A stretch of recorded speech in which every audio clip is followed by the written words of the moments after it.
Welcome to Merkaba Chakras, where we talk Buddhism in the fifth dimension.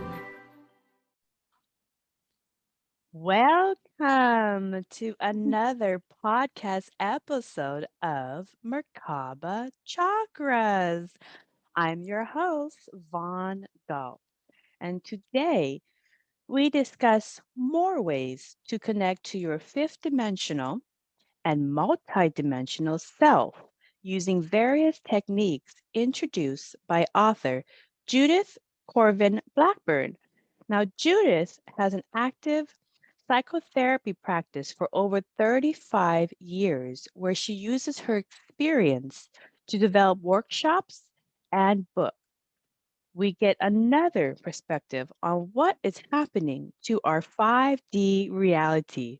So, with that, Judith, welcome to Merkaba Chakras. Thank you, Vaughn. It's fun to be here. Oh, I have so much fun with all of my guests, and I love your book because it just Thank you. specifically talks about fifth dimensional frequency, and it talks about the frequency being within your consciousness and not out Right. there. Your awakening is not going to come, and that's this concept like, oh, bring on the awakening, bring on the ascension, bring on the fifth dimension, and it's always that concept of it being out there, and you actually have it correct that it's within here, and that's what the Buddhists know as that consciousness is within our psyche and it creates the outer world. We're the Right. dream makers. Yes. So in short, that's what I love about it. So before we dig into your work, can you tell us your story for how you even got into this work in the first place from psychotherapy? Well, really, when I got into psychotherapy, it's always how the universe always leads you. Right. I Mhm. started out as a psychology major in college in 1964, and I was at a small women's college. The psychology professor, the head of psychology, there were only 3 or 4 teachers at the time in Mhm. psychology. And the head of psychology, the school was building a new campus and they offered him an experimental lab. Mhm. And he said, "Oh no, these girls are just here to get married." And I got so angry when I heard that that I switched to becoming an English major. Which was actually a good move because it Okay. really it really connected me with universals Mhm. rather than staying in a discipline that wasn't going to take me where I needed to go. So you know how the universe intervenes with those things. Yeah. So Let me I ask you got something really quick about your college experience. Because you have grandkids now too, and you have your children are adult. Is that archaic belief system of women going to college just to find a husband still I'm rampant? sure it is. I can't even imagine now. What a Well, I feel bad for the parents paying the money for this. no, again, this was the early 60s. This was Mm, before the women's movement really mm, started taking mm, hold. So it was very early on. The mm, civil rights movement had started, but really, I mean, we weren't even much in the Vietnam War, so there wasn't much of an anti-war movement. It was right before everything shifted. mhm. That last paradigm shift. Yeah. Right. Mm, And that we're still doing it, of yeah. course. If you had told me in 1968 we'd still be working on the same stuff, I would have been shocked. But so it is in third dimensional About time. Right. equal wages? Right. That's hilarious. So that led me ultimately into, at first, it led me into thinking I was going to write novels when I got Mm, out of school. But then I was led into a social work program. mm, And shortly after I graduated, I started getting interested in astrology and a lot of things we associate now with sort of spiritual awareness. And then a friend of mine gave me the book, The Autobiography of a Yogi by mm. Yogananda. And that totally opened my consciousness. So every morning I'd read a little and I'd do a little yoga, and my consciousness really opened. Mhm. Um, And so I began to be interested in putting that in my practice. I was also interested in a lot of social issues because this was the 70s by this time, and this is what we were interested in. So it took me by surprise to learn after I started doing that in my practice. And really, I consider myself a transpersonal psychotherapist, which means we look at our soul. We have to clear out a lot of stuff. And I do a lot of work with the emotional body because I feel like that's really essential. But I was always interested from sort of the get-go. And then I found out there was a whole discipline of transpersonal psychology. I didn't have the wording. Yeah. You know how that is, spirit leads you, and then here you are. Yeah. So yeah, that's very common. I found and a lot of people in this line of spiritual higher vibe work is that they start off in maybe kind of like a 3D, like regular counseling, regular psychology, regular drug, alcohol addiction, and so forth. And that seems to be how the universe is just giving you like the basics. You need the basics down, okay? And then it levels you up to next higher and higher expressions of your experience. So now you're fast forward from the basics that you got down into what you're doing now.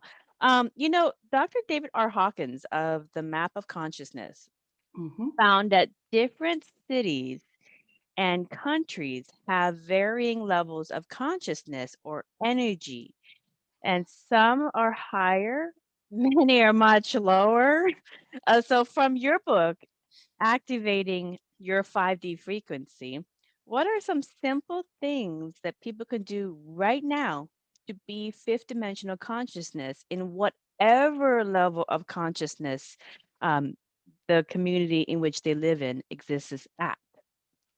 Well, let me answer that two ways. Okay, with the two, I want to give you two different answers to really, there are sort of two questions there, because I do think that if we're awakening and we're living in a lower vibrational place, it may well be part of our mission to be there and help raise the frequency.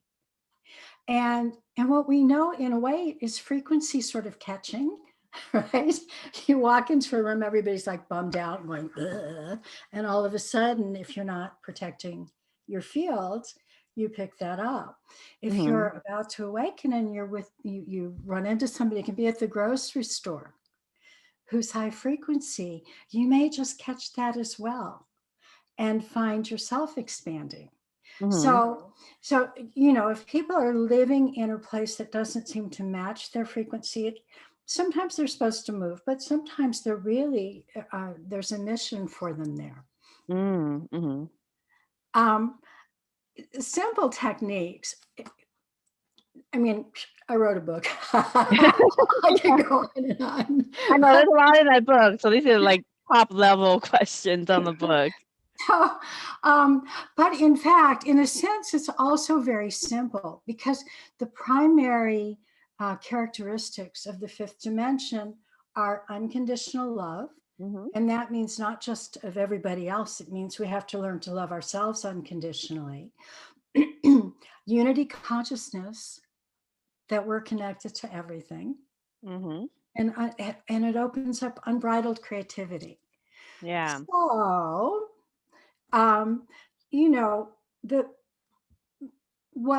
there are two things that come to me that people struggle with to make it more difficult to keep the heart open and to tune into the difference between separation consciousness, which is that old paradigm that we're all disconnected. We're disconnected from the earth, we're disconnected from the stars. I mean, what I'm talking about, to understanding we are part of everything and everything is a part of us. Right. So, obviously those deep centering breaths quiet us down so we can begin to find that inner wisdom, because it absolutely is an inside job. It is an inside job. It's a conspiracy against yourself. Right. I have two questions about that. One, how can people the concept of unconditional love in a fifth dimensional awareness is really hard for many people to grasp because it's easy to love somebody who's loving and kind and pretty, but it's not very easy to also love and accept somebody who's harsh and cruel, Yeah. the bad guys. So how do you also unconditionally love, or at the very least respect your existence with the bad guys?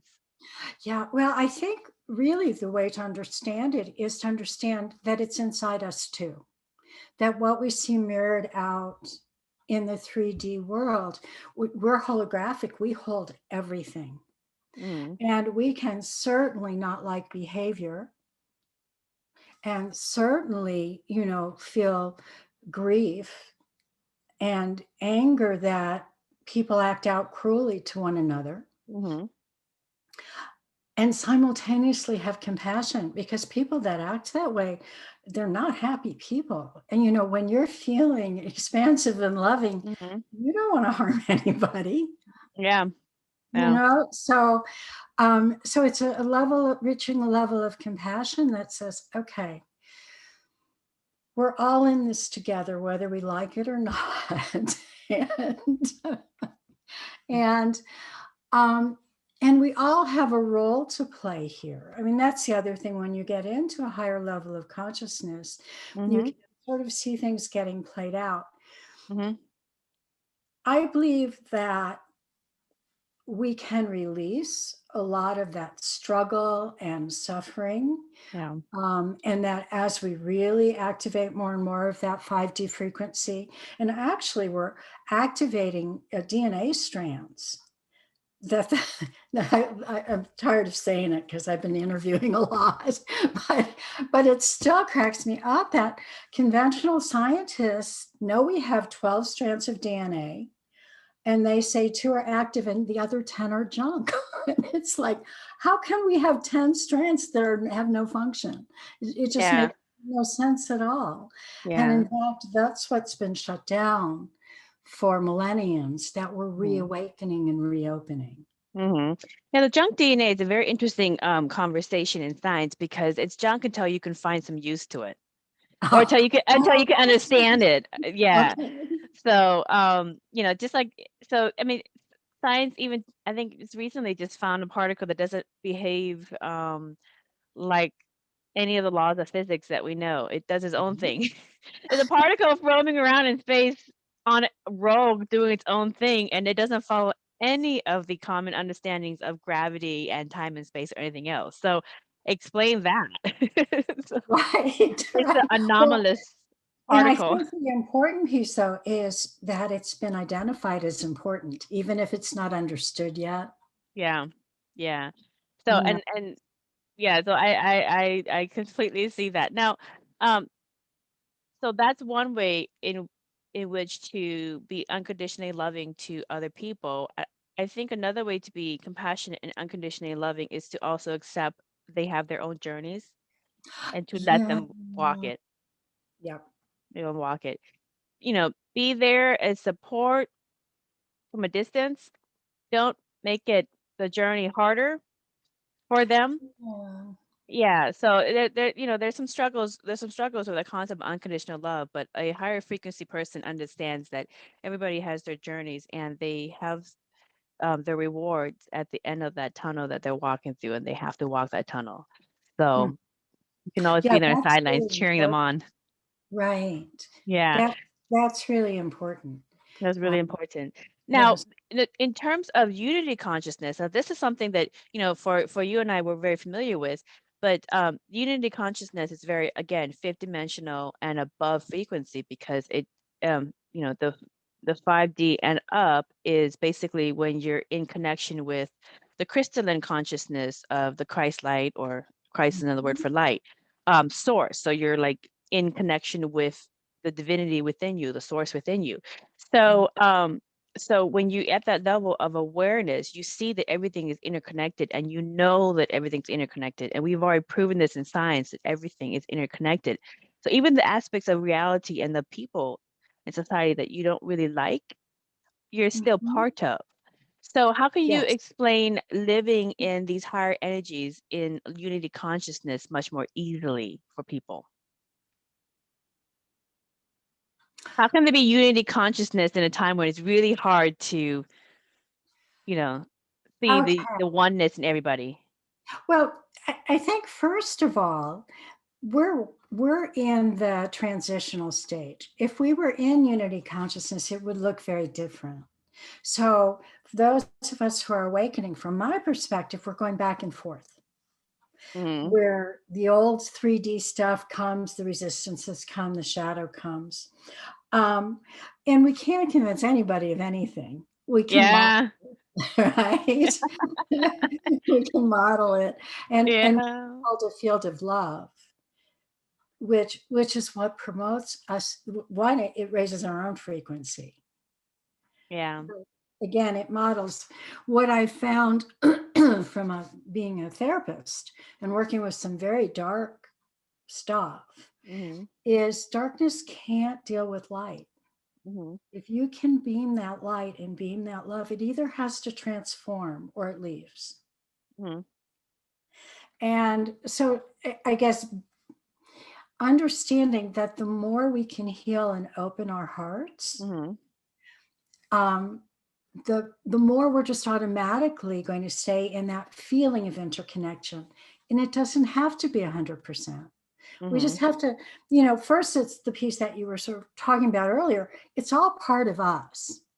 We're all part of everything. So if we see something we don't like on the Right. outside, it's also a reflection of a piece of us on the inside. Mm-hmm.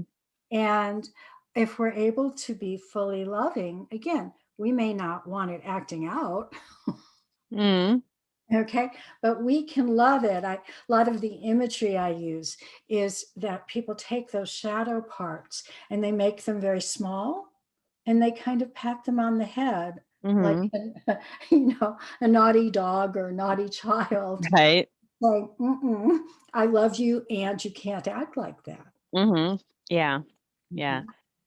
Very, very, very good. Yeah, that is, those are two concepts of being 5D awareness that many people struggle with, that's holding them back from understanding, and not necessarily understanding, but like knowing, that resonance field is, they just can't grasp the idea of unconditional love. They don't think it exists. They don't think anybody can be it Mhm.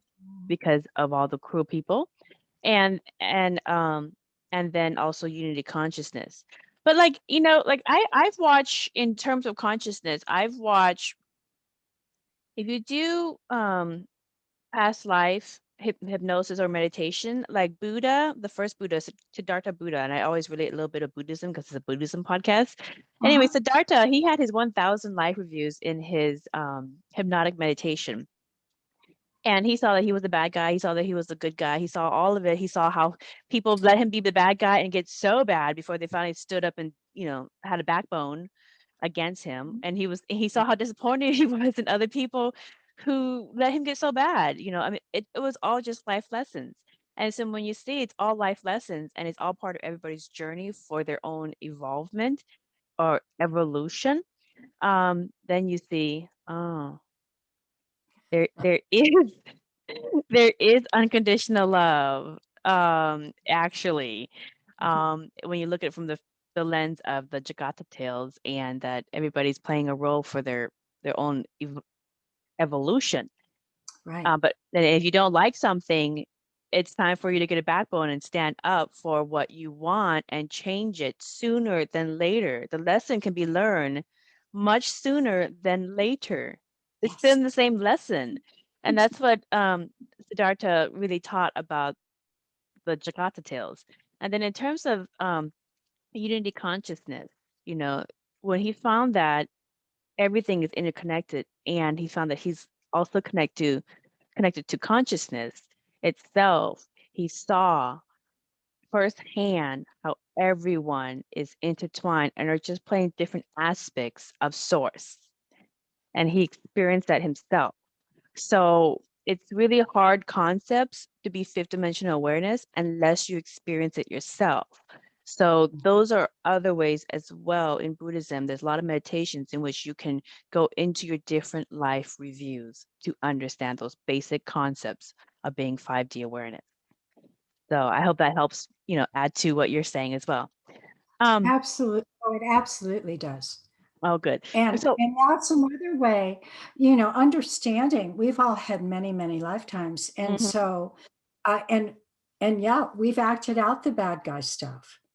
mhm. And I mean, both of the two things that you said that just resonate so strongly is, and so we're not any different Mm. than anybody else. These are all, as you said, their life lessons, their experiences of separation consciousness. Yeah. Yeah. I do believe we're moving into a collective evolution, 50 years, 500 years. I can't tell you Who knows? when. It hasn't been done before at Yes, this at this it stage. has This been done. stage. Yeah, Absolutely. that's the fun Um, of it. It's like a surprise party. right. But I also really love what you said is that there are easy ways to learn the lessons Hmm. and there are harder ways to learn the lessons. Same lesson. And, we have a belief that we've been carrying for millenniums that you have to struggle. And Wow. when you can shift that belief and just, it's sort of the proverbial when the universe taps you on the shoulder and you pay attention, things look really good.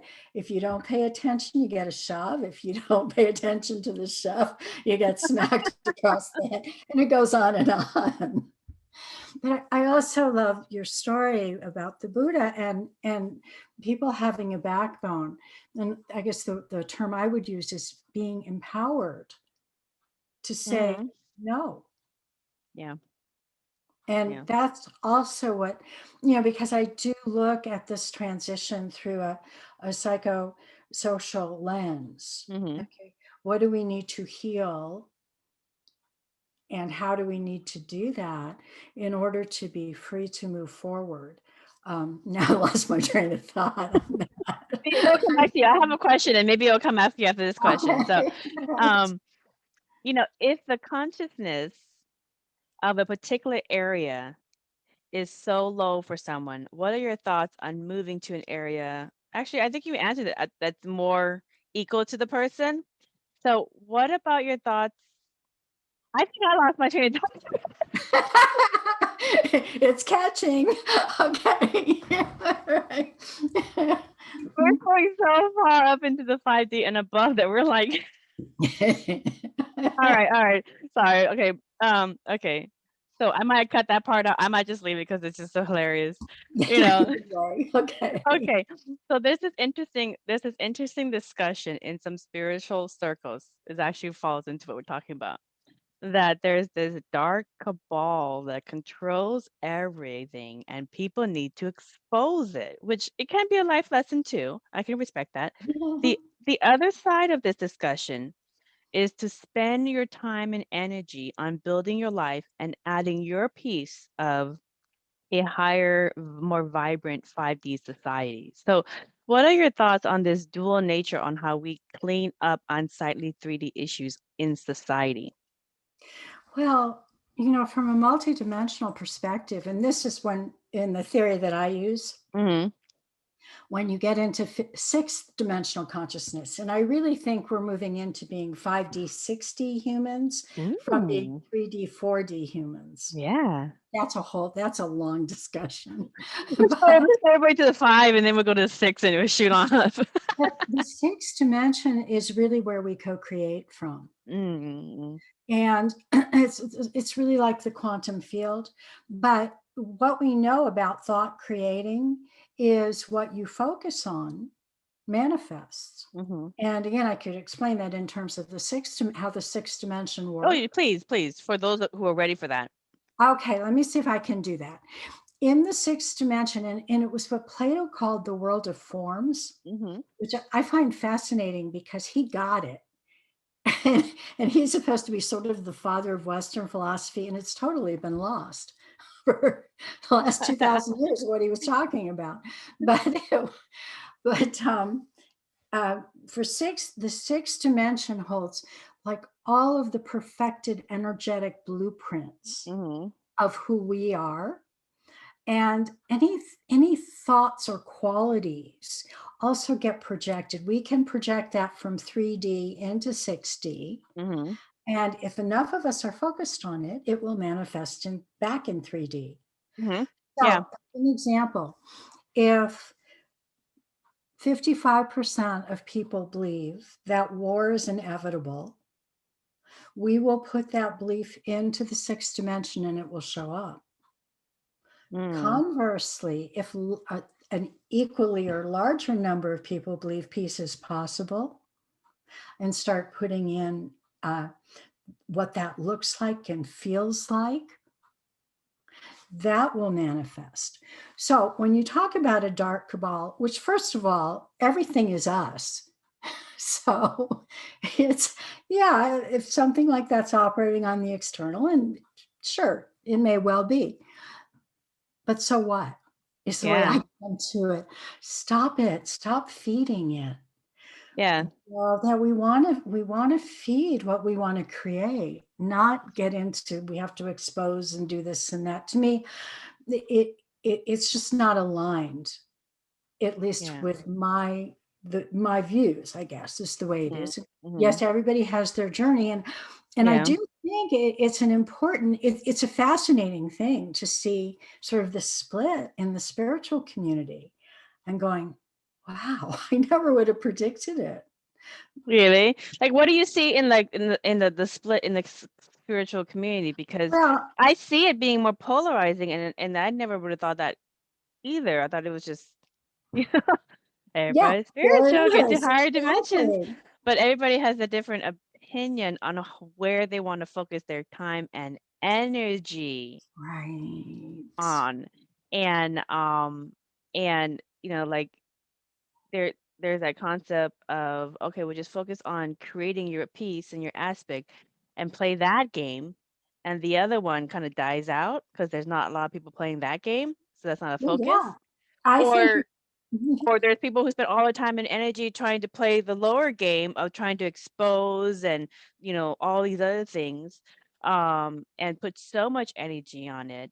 And so that's what I see going on in terms of where people focus their attention.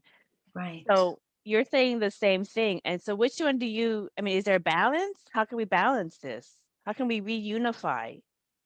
Boy, that's a really good question. I don't know. I think Mm. perhaps we'll come to it. I know I certainly struggle with it. And because when you go into unity consciousness, you have to stop us and them, right? You That's gotta stop really hard to separating. do, You gotta stop right? separating. The polarization stops at 5D. It And stops. perhaps that's part of our lesson, which is to be able to say, okay, well, we're all part of this. Yeah. And you may want to do it this way, and I may feel it's going to be more effective this way. And maybe we'll know later Ma- on. I don't know. Yeah. Yeah. See, because that, I mean, that brings to the earlier discussion about, you know, the two aspects of being 5D consciousness and higher frequency individual is to see unconditional love and unity consciousness. And then you have these two polarizing aspects of spiritual people who are not wanting to see the oneness in each other and seeing the unconditional love in each other's pathways. So, yeah, I don't really have the answer for that one, but I find that very fascinating that that's happening that way. Yeah, So, that's the way I it is fascinating. I always come back to how you started off though, Vaughn, which is it's an inside job. mm, Stop watching all that crap.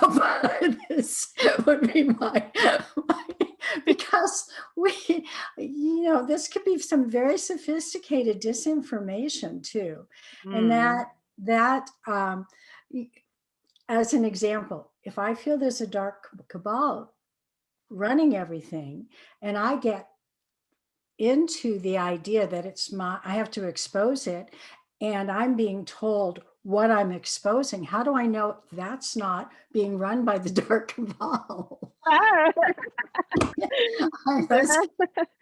So That's a You good gotta point go too. inside. That's a good point too. I have the I go through I go through different forums, and I take a look at different forums and in different modalities, and even with the conversation of vaccination, for example, you have the spiritual community having two different viewpoints about the purpose of vaccination and the benefits of vaccinations. And so and there's that dichotomy, there's that split within the community, high vibe community, having a black and white conversation about vaccinations. And is one more spiritual, is one less spiritual, or are they both just different? I mean, what so and then when you read the chains, there's a lot of fear in a lot of the comments. And it's surprising to see which, what are the comments and what are the fear that is hidden behind the fear. I think What is that's the purpose behind the fear? right. That's what I think is key, because while we have to face our shadow, and that's really important as part of the Mhm. inside job, um, we're not going to shift things into a higher frequency through fear. Um, it's just not going to happen. So, Mm. Mhm. because I mean, it's sort of a physical law. It can't happen that way. Yeah, it goes back to the inside job. It goes back to your inner consciousness. If your inner consciousness has fear of something external being negative, then you're going to create that negative experience because that's what you're expecting to happen. Is that the way to see it? Well, that's certainly the way I do. That's the way you do? Yeah. I don't really have the answer to it, but I noticed this as well. And as more and more challenging things come up, um, in the near future, it again is this going to be more kind of polarizing. So I wonder, how do we Mm. refuse? I think I mean, this is Yeah. going to be trite, but I think it's really the only way. Compassion, not to get Mm, stuck in the details, yeah. Yeah. Yeah. but to do our best just to keep that frequency of compassion. We're all bumbling through in the. Yeah. Yeah. It hasn't been written yet. We haven't written our near future yet, and we're always Yeah, choosing different timelines. Yeah. that's I, what I would say that as well. If you don't know what to do, just bench yourself and just give compassion out to people. really, That's you can't lose that way, right? It's, and it right. feels good. I mean, when we're Yeah. open-hearted, we feel good and expansive. And Yeah, uh, that's true. There's a third option. You don't have to participate in the 3D games. yes. That's an option too. Yeah, I remember when the Black Lives Matter protest was rampant last year, in 2020, and some people that I spoke to were like, "Vaughn, you should be part of this." I'm like, I send you guys love and support, and I totally agree with you. And however, um, I kind of don't want to be really, really active in it like you guys are. That's your calling. And I respect that, and I send you a lot of love, and I'm with you on that. And even with other things that have come through as well, other challenging 3D issues that come up to be transmuted or changed somehow. I support it. Good job, but I'm not really heavily pulled to be a part of it. And even in politics, a lot of in the United States, there's a lot of polarization between one, you know, Democrats versus the Republican and whatever. And again, I not really pull one or the other. I just continue to bench myself on a lot of things, because I'm just not interested in the 3D games. It's picking Yeah. a side. It And yeah, that I think we're all beginning to learn this. You is it a know, lesson? Is these polarizing arguments and whatever the topic is it a lesson to go above that and be 5D? Is that the lesson? y- Is that I why they keep coming up like well, this? I think I don't claim to have all the answers here, but I think it's kind of a both and. I mean, Mm. it's important to stand up for what's right. You don't have to get out there and demonstrate. As you say, some people are activists and they're doing something. If it's done from love, it will help shift things. Mm-hmm. If it's done from fear or anger, it'll just perpetuate. Right. So, we have no control over that. Everybody who participates, that's their deal, Yeah. where they're coming from. And that's not to say that people don't have a right to their anger, but that needs to not be a motivator for collective shift. Right. It's a Right. motivator, and David Hawkins talks about it. It's a motivator, from my perspective, to heal the third chakra, which is, Mm-hmm. you don't have a right to violate me. I don't have a right to violate you. Right. We're all one. So if you're violating, it hurts us all. If I'm, same deal. Right. Right. Again, the multidimensional theory that I like and really connect with and have written about is something that I found through Barbara Hand Clow, who Mm-hmm. pulled this in from the Pleiadians. And but I think that Plato was into it, and ancient Egypt, Mm-hmm. and I think it ultimately came through Atlantis. Mm-hmm. But anyway, I love it. There's many theories. All lenses are important, Yep. not Mm-hmm. this is the only theory. But in this theory, the fourth dimension is where all of the play out happens. Mm-hmm. Okay, all the Mm-hmm. archetypes, all the drama. And part of moving into that fifth dimensional frequency is knowing how to navigate through the drama and not get stuck in it. Yeah, that's that is so true, because I know when I consult with my clients and I do this for myself, I'm like, oh, there's just too much mama drama here. There's too much mama drama. There's too much 3D headache. There's too much arguing and not enough solutions. I'm over this one. It's okay. And then I'll go to the next. I'll go to the next door, please. Price is right. So, And I yeah. do think, because one of my passions is really helping to co-create Mm, part a new earth. right. The And higher stuff. if Mm-hmm. we're going to do that, I mean, we have to look at social institutions and go, well, that doesn't work. And maybe that works a little, but let's create new things. Mm-hmm. Let's come up with how to envision a loving, harmonious, fair world where everyone Mm-hmm. is honored, where all children are cared for. Mm-hmm. I could go on and on with that, but Right. it's like the opposite of all this dystopian stuff that's out there. Yeah. Let's Yeah. start to create this positive imagery, not to bypass the shadow, Mm-hmm. but again, not to get stuck in it and not to believe we can't create a just, loving world. I believe Right. we can. Right.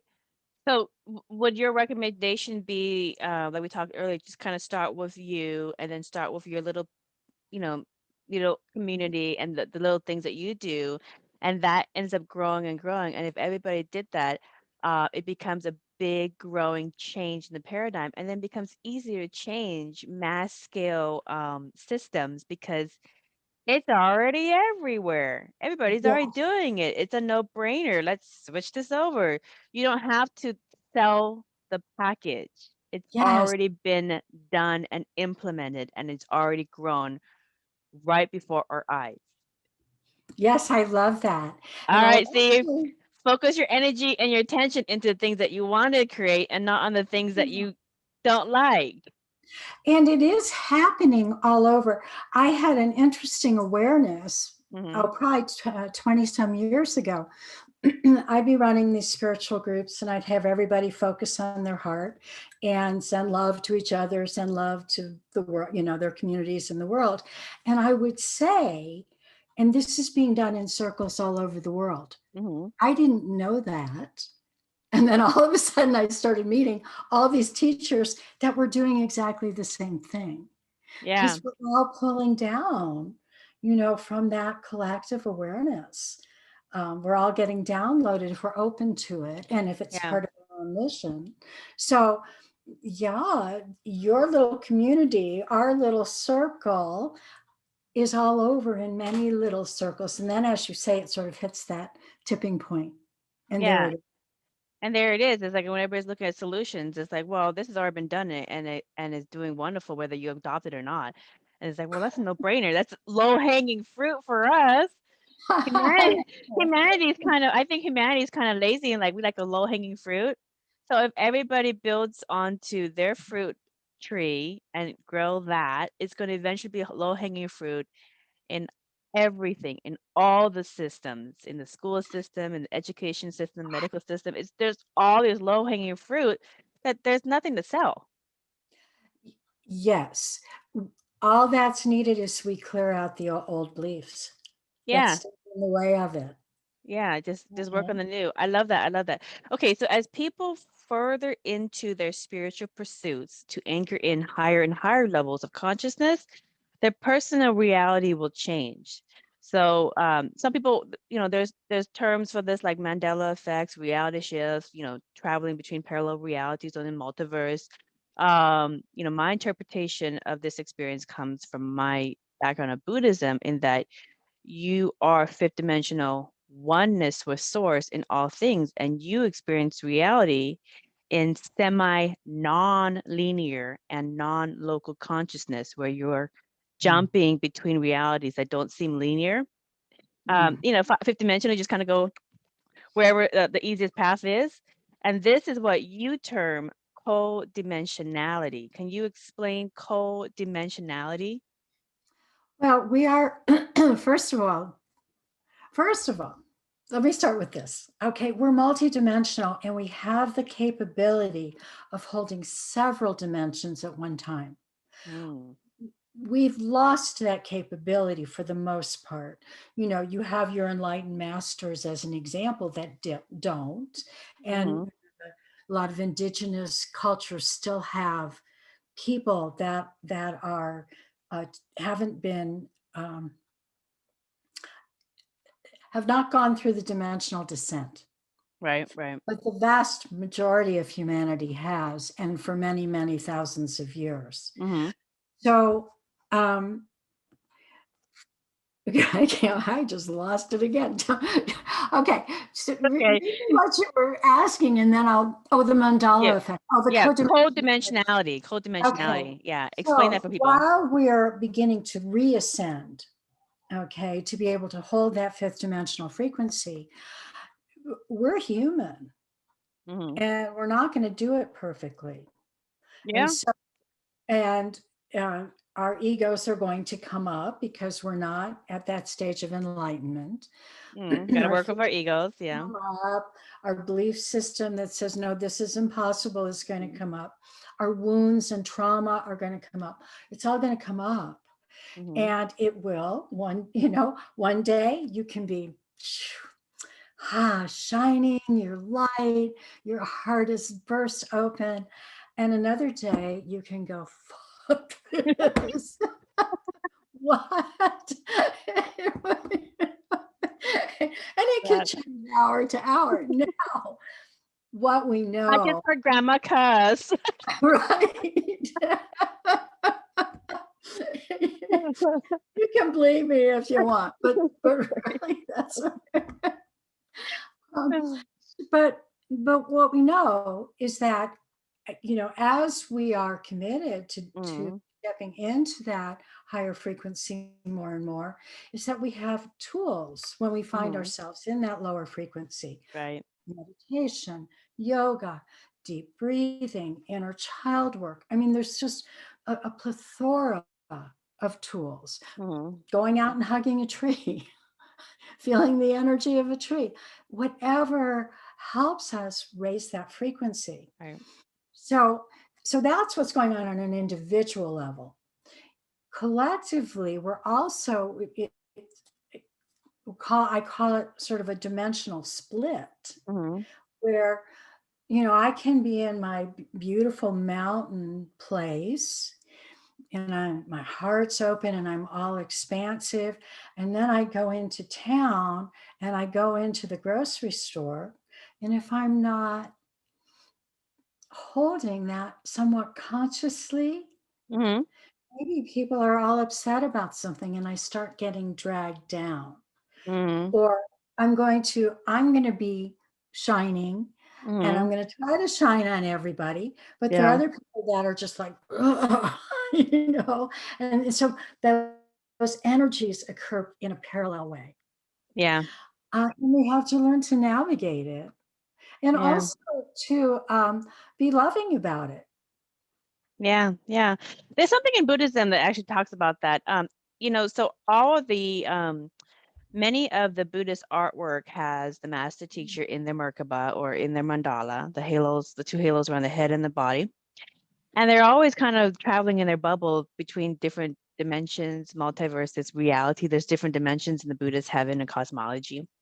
And the art interpretation of that is that you need to learn to be higher frequency and navigate the multiverse and not be pulled into the reality in which you exist in, per se. Maybe because you're going to be shifting all the time within the cosmos. So leave one reality a little better than before you entered it. So leave something good before you go into the next reality. And do that in Wow. every moment that you exist. You may be in a different aspect of the multiverse. So do something positive, leave something good, be yourself, which is that positive vibration that that reality was blessed with your beingness in. So, in Buddhist mandala artworks, you always see like Kuan Yin and Tara and all these Mhm. beautiful female teachers and male teachers in their mandalas going from one multiverse to another multiverse. And they even have pictures of the multiverse that they exist in, which is low frequency. Everybody's killing each other, everybody's destroying each other. And you have this teacher in the mandala just going, oh, okay, trying to do something nice and just be like, okay, here you go, here's some water, and then they'll move on to the next multiverse. So in whatever reality you experience, everybody's going through their journey in that aspect of reality. And you being a conscious um, traveler of the multiverse, um, when you see yourself in that aspect of how source sees you, then you have a different experience for how you can experience the multiverse. Okay. Yes. So yeah, Yeah. And I we tell think we tell it all the time in art history. So that's beautiful. And, I was given an awareness at one point to walk through town, to walk through source, whatever, and just beam love and be hmm on my third eye, which is kind of parallel, I think, to what you're saying is that, yeah.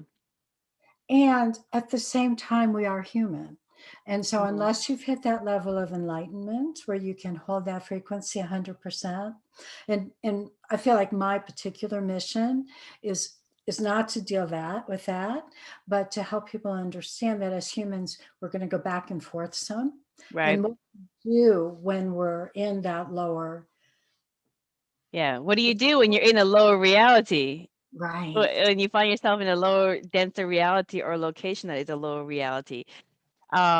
Yeah, and a lot of the Buddhist artwork, mandala artworks, the teachers or the Buddhas are, the traveling to higher ones and lower ones and side and left, and so, it, they're all over the place. So, there is definitely a lesson there. You have a course in August, the Global Shamanic Multidimensional Mystery School. What can people expect if they sign up for that course? Well, this is a very heartfelt, exciting creation. I had gone through a mystery school. Actually, my next door neighbor is Star Wolf, who I know you've interviewed. Oh yeah, And I love Star her. Wolf had run a mystery school. And I don't go to a lot of things because mostly it's an inside job. Mhm. But I thought, oh, well, that'll be fun. And it sounded so good. And I didn't know why I was there. But within the first 20 minutes, I realized I was there to kind of learn because Mhm. I was supposed to teach a multidimensional mystery school. Mhm. So after, and she did it in 4 segments. So after the first segment, I'm like, just knew I had to do this. And I had Right. actually stopped teaching multidimensionality. I had at one point thought, oh, we have so many systems. Do we need another system? It's all one. But then it came back that no, I was supposed to be doing it. So I called my friend Carly Matamore and said, do you want to do this with me?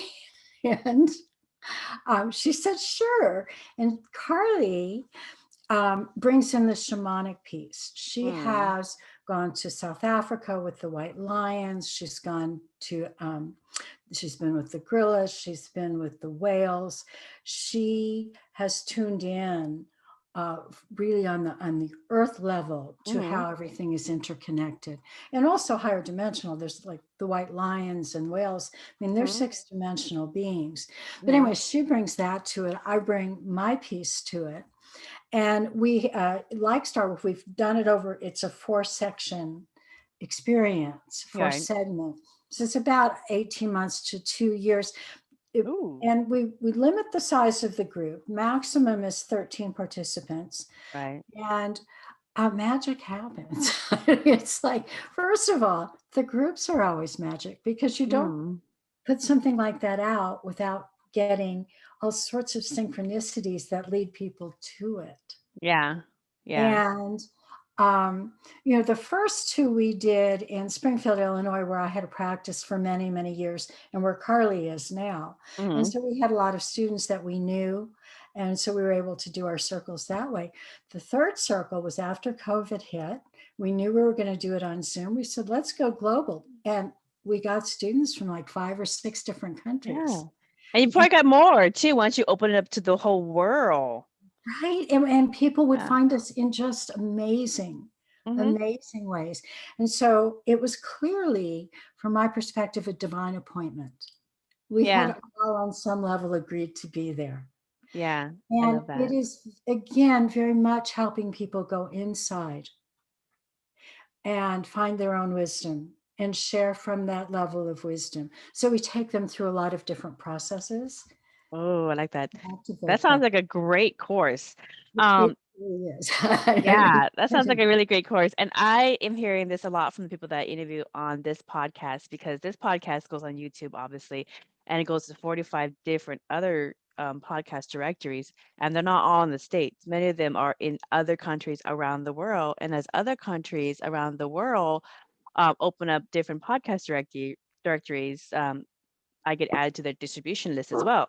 So anyways, this is being heard and people are learning about all these different modalities and all these wonderful material like what you offer in these courses all over the world. And so it's you know, when we open ourselves, if you're not getting the market in your local area, it's okay, because there's still 8 billion people all over the world. Right. And That's I'm sure a couple thousand of them want your webinar or want your course or want to, you know, learn your stuff. So that's a very small percentage out of 8 billion people. You're doing fine. Exactly. And of course, because everything's energy, and because we're energy, we match, right? We magnetize the students who are going to gain from us, because there are wonderful things out there, huge numbers of things. But and I think there's so many different things because different souls are going to be drawn to different energies and different experiences. Right. You know, you also have a course coming up, another one coming up as well, called Connecting to Star Consciousness with Earth Consciousness. And I can really see this one, like all the Tulku children or the Starseeds that, or the Earth souls, who's really connected to Gaia, really attracted to this one. So what can, you know, people look forward if they sign up for that one? Okay, I'm actually almost done. It's a 10-week course, and we've just completed the 8th session, and then I'm going to run it again in November. And this drew people. I have people from 5 or 6 different countries, and in different. Do you record them as well? Yeah, Do you pre-record them so if people can't attend it, they can buy the archive library and go? If you sign up for the course, and you get the recordings for free. Okay. So I haven't gotten to the idea, am I going to market it just as recordings yet? We'll see. But amazingly to me, people really want to show up rather than just listen to the recording. So I didn't know what to expect um, when I offered it, but it's really on the book. Okay, it goes through the book, and of course I offer different things that are in the book, and again I do a lot of experiential, so a lot of deep meditations that take people into their own awareness, uh, and then when there's time, I have a fairly big class. I have 20 people, and so, I was hoping to do it in an hour. I've expanded to an hour and a half. Not everybody gets to share, but when they do, it helps. I mean, it's that coming together and connecting with that inner divinity, right? And letting it come out in whatever imagery it comes for you has been hugely helpful for everybody. And so, what people can expect, they would go through the book.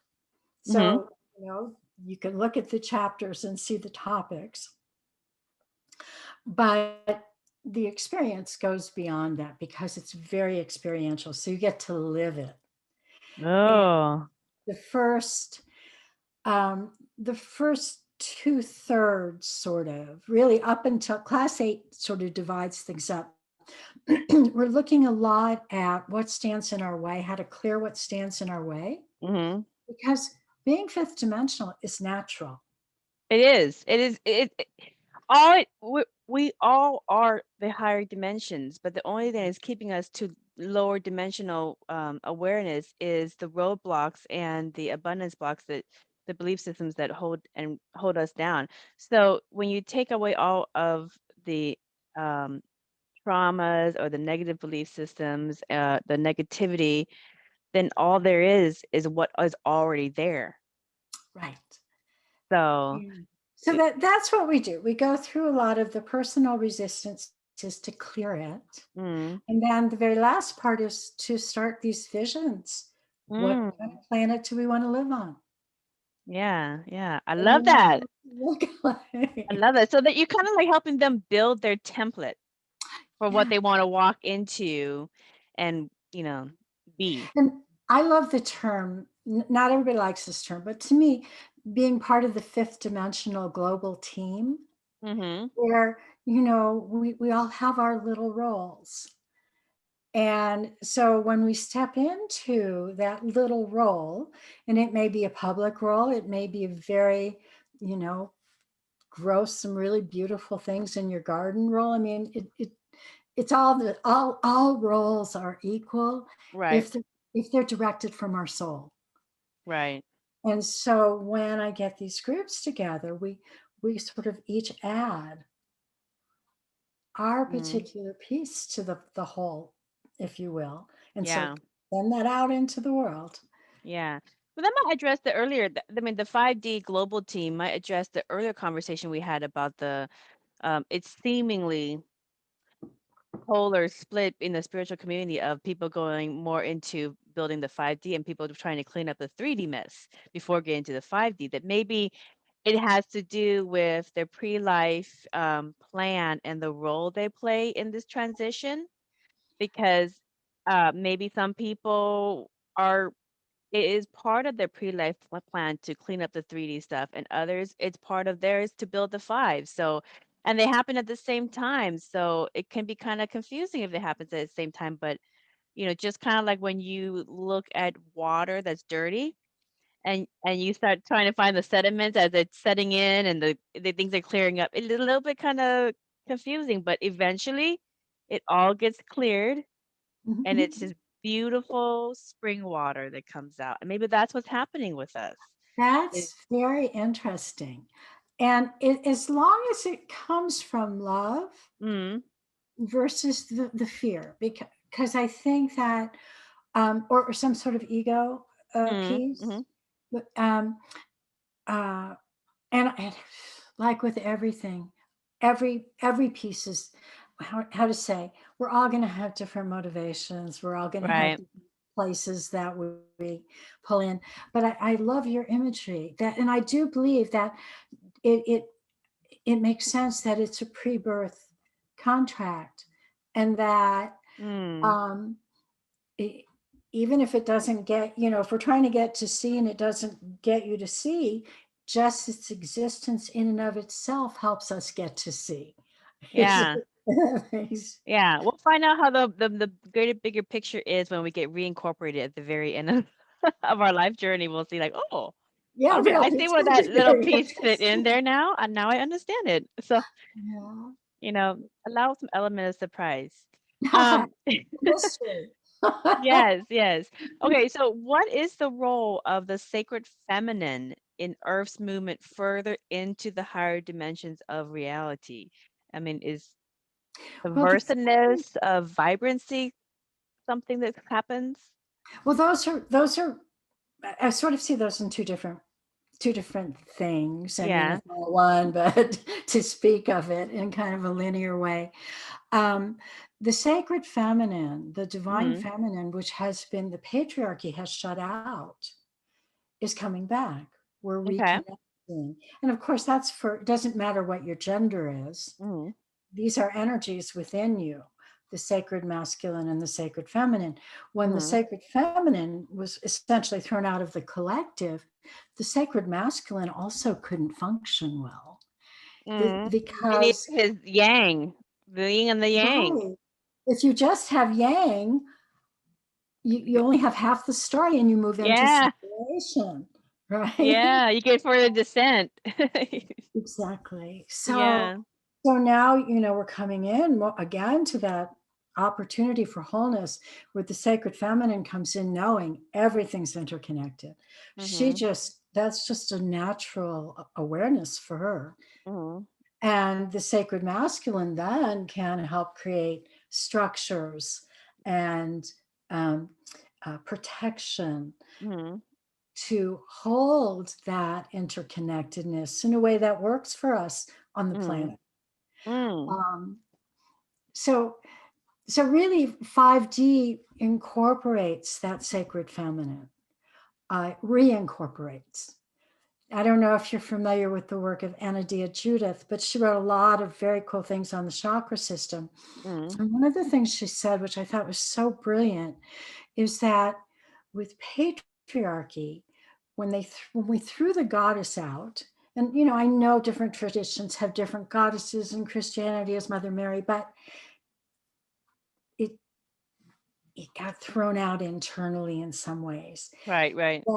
That we were all children of divine divorce. Right? Divine divorce. Oh, a lot of people in the United States can resonate with that one, because a lot of people are children of divorce. So right. Yeah. And so, can you be loyal to your father and still be loyal to your mother? Are you going to always feel guilt? All that stuff. It really works kind of well metaphorically. But anyway, now we can remarry. Okay. We can remarry and rebalance. I mean, this is what ancient cultures knew how important it was to have the balance. Right. When you balance that yin yang, right? Then you get above the mama drama, as you were saying, and you step into higher dimensional frequency. Well, again, we come back to the higher dimensional frequency is rising above the dual nature of picking some kind of polar opposite, of seeing that they fit in within a greater picture, and then working from a higher level. Without bypassing, I have to add this, especially as a therapist, the concept of spiritual bypass, where you just go above, but you don't deal with the internal pieces, the internal resistances, the emotions. The emotional body gets all cluttered and dense. So we have to learn to work through those emotional, usually emotional wounds, because rarely are people brought up where they can just process easily emotions. Into an adulthood, and then you go, oh, I have Where's all my this coping skills? Where's my coping skills? Right. Or what do I do? This triggered me, and it was little, but all this stuff came up. So that stuff also needs to be dealt with. And Um, how can people deal with this stuff that gets triggered of, when unresolved, repressed old trauma or old conditioning behavior patterns that they don't know that they have picked up? How can they address these when these triggers pull them up? well, of course, as a therapist, the easiest way is to find a good therapist or a good guide. Okay. Somebody that can guide you through. I'm a big fan of inner child work Mm, because I think it allows us to stay in our adult, have compassion. If we had abusive parents, we can hold them from our adult in mm-hmm. compassion while we help those inner children be angry and outraged and now safe. Right, So, that's just a little thumbnail. right. Right. The thing that I found, especially as we're becoming more global, there's a lot of that, like like you say, spiritual divorce. There's a lot of people that come from war-torn areas or poverty-stricken areas, which is another way of trauma. So we're not in a world right now yet where war is illegal. Right? Wouldn't that be nice? Well, I mean, nice if you start a war that is like illegal behavior for dealing with your issues, and then they put the country in tribunal. Now And that's if we all look at the war within ourselves, we yeah, stop having these external wars. But what you're yeah, saying is really important, Vaughn, because practically, if not everybody on the planet has been through some sort of trauma. yeah. Whether it's in their lives and personal or even societal traumas, with economic depression, poverty, in their country, extreme poverty, or even like war, which a lot of countries, because of asylums and taking in asylums, are helping, but there is a lot of that trauma that is kind of being spread all over the world. So as a world, how do we get over this? Well, but I will say modalities have developed that can really help people process trauma, but we have to make Mm, it available to everybody. There's something called EMDR, which is rapid eye movement, which really helps. So yeah, the tapping, SE, and there are new modalities coming in every day yeah, to help with that. So one, recognizing, whoa, people really do get post-traumatic stress. This is yeah. a real thing, and practically everybody on the planet has it to some degree or another. Some Oh of it yeah, we got less, COVID PTSD. there's all of it. So how do you process it through? And it Yeah, can be processed through, but it needs yeah, to not be denied. I really yeah. think sort of the mess globally is that we've been traumatized for thousands of years. Mm. And we have to move through this trauma so we can get into those authentically into those higher dimensions. So we need a collective healing. Yes. But I do Collective want to talk, healing. if I have a minute, about the Yes, uh, please. Hmm. subversiveness of vibrancy, because that came to me when I was writing the book, and I just love it. I'm like, oh, think about this. The more vibrant we are, Mm. the more we shift that old paradigm. This Mm. is, the positive side of subversiveness, which is no, I'm not feeding into a dysfunctional system that does harm. I'm going to Mm. take this vibrancy, and it's kind of what you were talking about with the mandalas and the mandala effect. I'm going to take this vibrancy and I'm going to admit it. I'm going to feel it because I'm going to do my work. I'm going to do Mm-hmm. the inside stuff, and I'm going to be emitting it all over, everywhere I go. But also, energy travels everywhere. Yep, So when it yep. comes out of me, it touches everybody. And the more of us that step into that vibrancy, and also that comes from inner empowerment Mm-hmm. of trusting, wait a minute, I have no control over the outer. But when I can hold a frequency of love and know, one, that I have a right to say no, I Mm-hmm. Mm-hmm. have a right to a vibrant, um, flowing life, and I'm resourceful. Mm-hmm. I can trust that I'm going to be guided. It's coming through me. Right. That's it, right? What are Yeah. you going to, and I think we've seen this with COVID. I mean, I know a lot of people have suffered, a lot of people have lost others, but a lot of people have stepped into a whole new awareness. Yeah, and they're thriving. They're having a And great time. And they said that this last year has been the easiest year in manifesting anything. It's almost effortless. These higher right, vibe people, that's what I hear consistently. All the higher vibe people going, "Oh my God, my new challenge is to try to balance it all." right. and so there it is. It's, and I think that's a good example of this dimensional split when You we're think? operating mostly off of that higher frequency. Yeah. It all opens up. Yeah, we're already there. Some people are already there with Earth and her higher energy, and so they're just using the tool and leaving everybody in the dust. So and Yes, everybody has the same opportunity. Everybody has the right. same chance. And collectively, some things have gone on, like people working at home.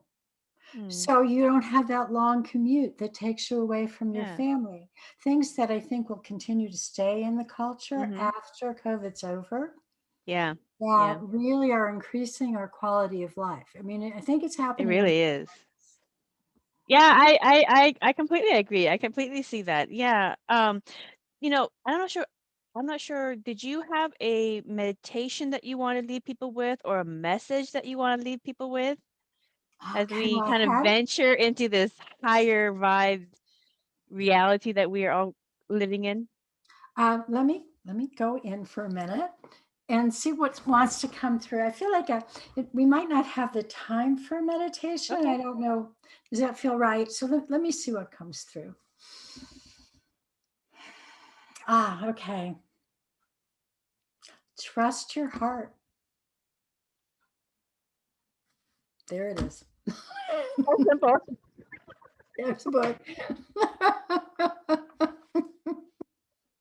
Sitting with this long one, I was like, That it doesn't come from here. It comes from what you can feel. hmm. When you can feel that loving expansiveness and receive it.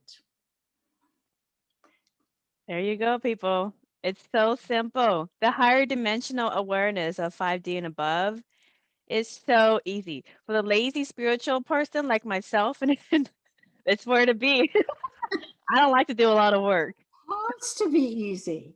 It It's is. supposed to be easy. That's what we have to clear, all those beliefs of struggle.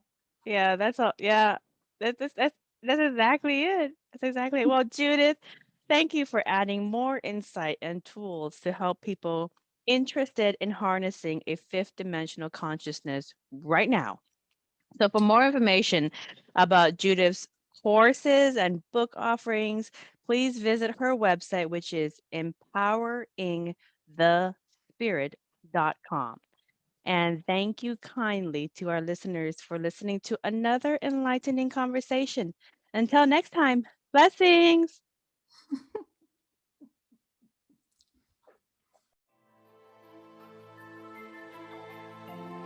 We hope you enjoyed this episode of Merkaba Chakras, where we talk Buddhism in the fifth dimension. For more information about today's guest, please go to the show description. For more information about Vaughn's metaphysical work, please go to merkabachakras.com. The views expressed today are for entertainment purposes and do not necessarily reflect the views of the host or replace any medical or legal advice. Don't forget to subscribe for more interviews about the fifth dimension. Until we meet again, blessings.